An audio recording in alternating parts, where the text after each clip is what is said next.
Dnes je 2. decembra a my sme na námestí vedľa tohto Paláca kultúra náuky vedy.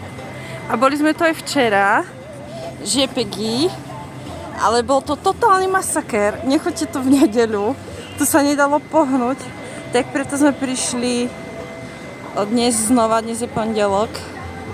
A vidím, že dneska konečne niečo uvidíme. Tu sa môžete odfotiť vo vianočnom štýle a tých budiek je tu viacej. Keď uvidíte radu, tak hľadajte ďalšiu budku. No majú tu aj dobroty, natočíme si aj ceny a zaujímavosti, čo sú tu. Trh je veľmi podobný ostatným trhom. Stánky, jedlo, ručne robené veci, aj zbytočnosti, čo nepotrebujete. Tu si môžeme pozrieť ceny. No. Čo to je? 35 zlotých Aperol, špric, teplý. To si vidíte zhruba 4. Krásne, ale výzdoba je nádherná.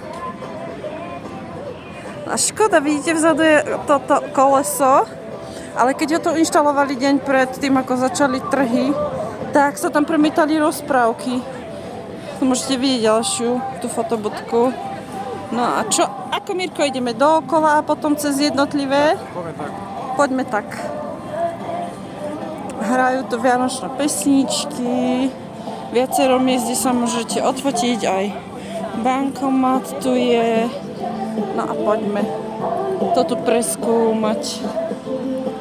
Čo je úplne úžasný, je ten stromček, čo sa točí. To je kolotoč. Vozíte sa v guliach, ale však to vám ukážem zbližšia. Jedno z viacerých miest, kde sa môžete odfotiť. A my si s Mirkom ideme robiť fotko.